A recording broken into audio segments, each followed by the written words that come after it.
She's not what you'd expect. She's tough and feisty, but gentle and tender. She makes millions and gives millions to the poor. She cries, she laughs, she teaches, she comforts. This is the Dani Johnson Show. Welcome to the Dani Johnson Show. I am not Dani Johnson. I am Micah, Dani Johnson's son. But if you were with us last week, you would learn that we were doing a weekly case study on the 4 different types of personalities. Last week was Sapphire on Thursday, and today, this Thursday, we're doing Rubies who are motivated by a challenge. So enjoy. Hi, my name is Ian. And what do you do here? I'm a part of the leadership development team. Nelly Sanchez. And what do you do in the company? I work in the call center. Call center. Client service. Andy. Angie, what do you do here? Product management. Product management, okay. Is Tony technically your boss? Okay, Yeah. so talk to me as if I am, well, first me, but in Tony's position. As if I'm Brian. Okay. Or as if I'm Micah. Talk to me as if I'm Micah, but in Brian's position. Okay. Jeez. Okay. So is Tony technically your? Yes. And I'm asking you how to best communicate as we work together, right? I'll try to honor your little embers. Can you guys settle down for like 5 minutes? Okay. So what do you like to receive when you've done something well, when you've accomplished something well? So what I like to receive is, I like acknowledgement. I like to receive gifts of appreciation. Words just bother me, so I like action behind words. Just to know that my work is validated and that the more feedback that I get that's positive or negative, the better job I know I can do. So if I'm acknowledged for doing something great or if I need to improve in an area, I want to know both sides. That way I can do the best job and fix the correction. So clear communication and acknowledgement that it's done correctly or it's not done correctly so I can fix it really fast. One, I like to receive the feedback of how well it was. Yeah. And what else could be better? How else it could have been better? Good. I don't care. How should I address issues or when things are done incorrectly? She kind of touched up on. Right, I already just said that, tell me. yeah. I really love honesty, and that's really important to me. And so if you just tell me straight up, like I can handle it. So just tell me straight up, don't sugarcoat it, fix it, and make it move on. To the point. I don't care for stories. Just, hey, this is what went wrong. This is how it needs to happen next time. We good? Good. All right, bye. Genuine, honest. Don't beat around the bush. Just give it to me straight, and you know, how do we knock this out of the park? You're not the type to take it personally. No, not usually. Awesome. If you're not kind to me, that's pretty much the only the only line. But other than that, I can take it. Head on.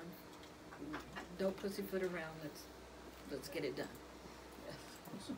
Yeah, if something's not done right, and somehow we miscommunicated, and so I'd say just honest communication, because it's usually something that wasn't, you know, understood right or misheard. How can I show you that I appreciate you, support you, and want what's best for you? I would say that Encouragement, not direction, because as a Ruby, you give me something, you tell me to do something, it'll never get done. I know what I want, I know what I like, nobody has to tell me anything. What kind of encouragement, though? So you like verbal specifically? Verbal is fine, but it needs to be backed up with either the action appreciation. If you appreciate the work I've done, then let's keep it going, let's follow through. Let's not say, oh, thank you, and then go away. I want some backbone behind those words. So words are fine. They're not all that for me. if I have questions, most of the time I operate by myself without much need of communication back and forth.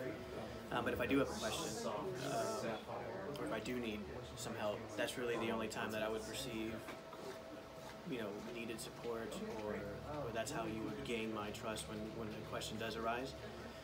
you're there to answer it and you do so in a meaningful way. I think everyone does this differently, whether it's acts of service or communication. I'm a words person, so if you come to me and you verbally tell me, you know, this is great, or like, you're doing a great job, or I support what you're doing, or that means a lot to me. So I'm more of words of encouragement type of person.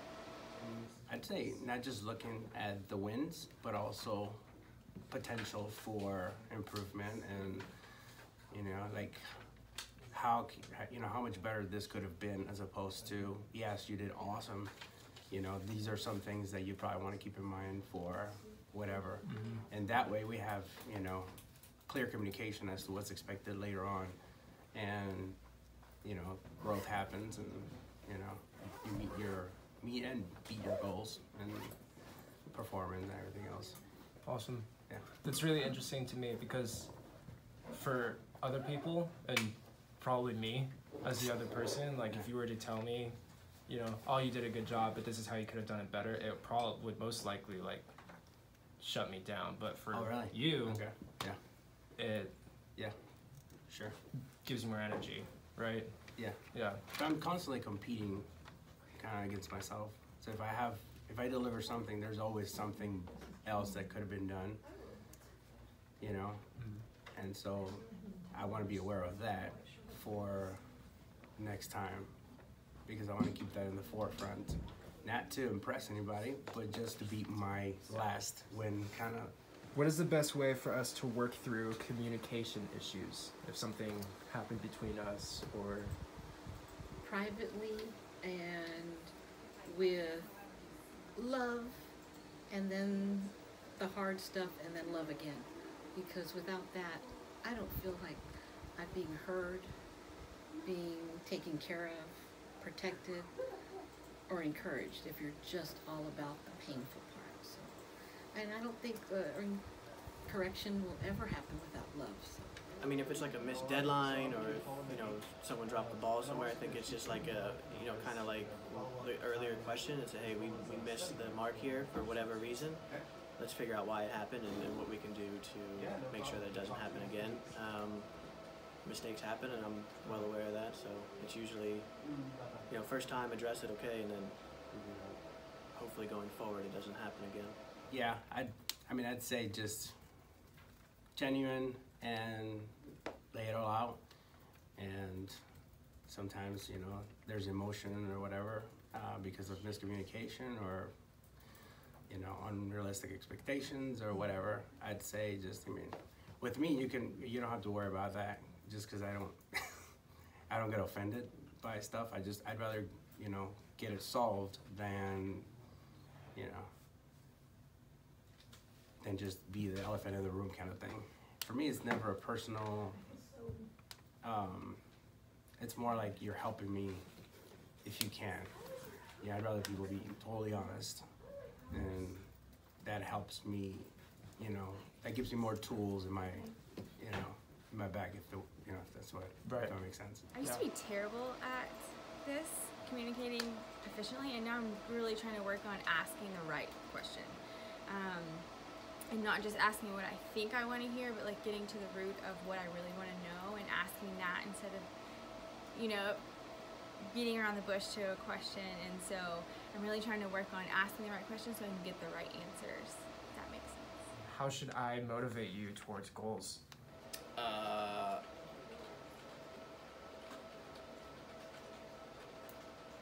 a good question. Don't give me any. Just show me other people that have been doing it, and I'll just be better than them next time around. That's awesome. Sorry. No, That's just who I am. I shouldn't apologize for who God made me, but everybody else has made me, you know, feel bad for who I am. Sorry. No more. That's awesome. Make them personal. If it's something I can relate to, like I really want to get it out there, you don't have to motivate me, because it's something that's like War on Dead, or like something that I really, really am standing behind. Like I want it to be like amazing. I like to be pushed and challenged, and I need accountability. So all those things together like really makes me reach a goal. So if I know someone is in the race with me, I'm gonna want to beat them. So I'm gonna want to do it the best that I could possibly do. And so that pushes me. And then I have a tendency on the other side to not have a super great follow through. So I'm gonna need that. Like, are you doing this? How are you? Are you on track? And so when I have those two things is when I can crush it. If you tell me the meaning of the product and I buy into that personally, then that's the last thing you have to say. Nice. Because it's more of a competition against myself first. So it's harder to motivate you to accomplish something that you don't necessarily see the fruit in or the vision in, or that you don't necessarily agree with. Yeah. Yeah. If it's a yeah, I guess you're right. I mean, if I don't see the end goal or the fruit of it or the result, if you're just giving me, I can't follow a road like this because I see that doesn't drive me. Although this, I will make myself in the details as I line up my products.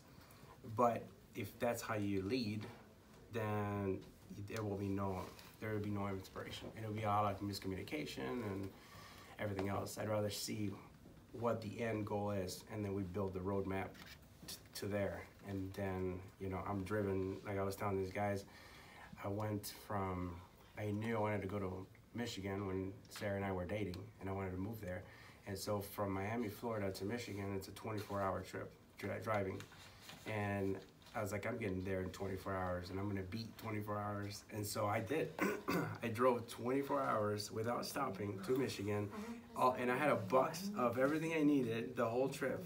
And I was like eating and drinking, energy drinks or whatever. And the whole way there, I only stopped to pee and put gas. And I even contemplated having gas cans in the bag so I wouldn't have to, just for the heck of it. But yeah, but I did make it. So like when I set my sights on it, there's no if, ands, or buts about it. Like, that's done. Did you make it there in less than 24 hours? Yes, I did. Less, like by minutes. By minutes, but I did. Because I was like...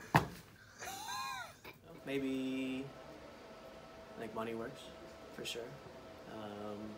Reaching a certain goal. I think it's more if it's a team-based one versus an individual. Individual goal, I'm not really sure. That's a good question. I think I'm still figuring that out myself. But when it's a team thing, I'm usually on board all the time when it comes down to team goals. It's just, hey, this is the focus, this is where we want to reach. I feed off of when the other members are reporting, what they're doing. Hey, I got this or I got that. And then I can throw in my bits and what I've done. So I think it's pretty easy as long as it's a team focus and everyone's bought in. It's pretty easy for me to buy in also. But individually, no, it's tough. What characteristics do you look for in a workplace? Ooh, that's a good question. So ironically, I work I really kind of need a focus environment. I need a little bit of silence. I work hourly, so I work really structured. However, I do enjoy a group setting every once in a while, and to know that, okay, hey team, this is a super loving, united, respectful community and environment to work in. So those two things are a good balance for me. The culture, communication, and the cost behind it. I think those are the biggest drivers. What do you mean by culture? Meaning honor, if there's a unspoken foundation or boundaries of these things that you believe, such as, like I said, honor, respect, grace, values that keep things growing as opposed to quench that from being a creative and growing environment. Because as soon as any of those things are missing, I believe there's going to be a high turnover. There's just if you don't keep watered down, I guess, you know, if that makes sense. Just if you don't water those elements into your company, I believe some's gonna, you know, you're gonna lose the vision, I believe. I've worked at some not so great places that are not very honorable, respectful. It's more about, you do this is what I hired you for, and it doesn't matter if it doesn't make sense. So here is just, I'm 48 years old, just living the life I've led, and I'm ruby with emerald in me, so I like everything right and perfect and set. So life has kind of broken me down, so me learning to just go with it and just get my paycheck and go was pretty much my whole life. But here it feels like we have a purpose, we have a goal, and it's not about taking care of our wallets. It's about, yes, of course, you know, making a living, but taking care of others. So this is so much more than I could have ever hoped for, being that I've worked in some ugly, not so honorable places before. So I really love it here at Dani Johnson. So our purpose and our heart is for so much more. I guess just consistency across the board. What's expected of people, how everyone's handled, how certain issues or opportunities, whatever you want to call it, get handled. That's it for me. I operate pretty, whatever you want to call it, in my bubble right here. So yeah, I'm saying consistency be the biggest thing. Yeah. Could you describe to me what the working environment was in the ugly places? It was, they kind of treated you like as a wetback, really. There was only 2 Mexicans in my last job, and we got to do all the ugly and dirty stuff. The other ones were on breaks, coffee breaks, and smoking their cigarette breaks, and that was most of their day. So I really didn't like it. The next place was at a drug treatment center, and oh my God, they need Jesus. They all need Jesus. So I really can't even tell you how bad some of that ugly stuff was. And the expectation of you and the belittling of you if you didn't do it right was not fun. So, and then I worked for a big chain when I started working, and that wasn't real great. My other jewelry maker that I love the job. It's just the detachment of who ran the place and who really did the work was so sad. So it's nice to see this, that we're all in it together and we're all going to push this goal forward. So it's really phenomenal. What shuts you down the most in a workplace environment or just working? Gossip. That turns me off, but not in a bad way. Because it doesn't affect me. It just kind of, you know, I don't like it. And it doesn't shut me down because I'm not here for the money or Dani. Like, I bought into the cost of it. And so looking at what drives me here, it's obviously God wants me here. So regardless of whatever happens, it's like, well, you know. Or what people say. Yeah, exactly. That doesn't affect me. But when I see that, I know that that's almost like, it's almost like having termites. And it'll eat at your culture. It'll eat all your, you know.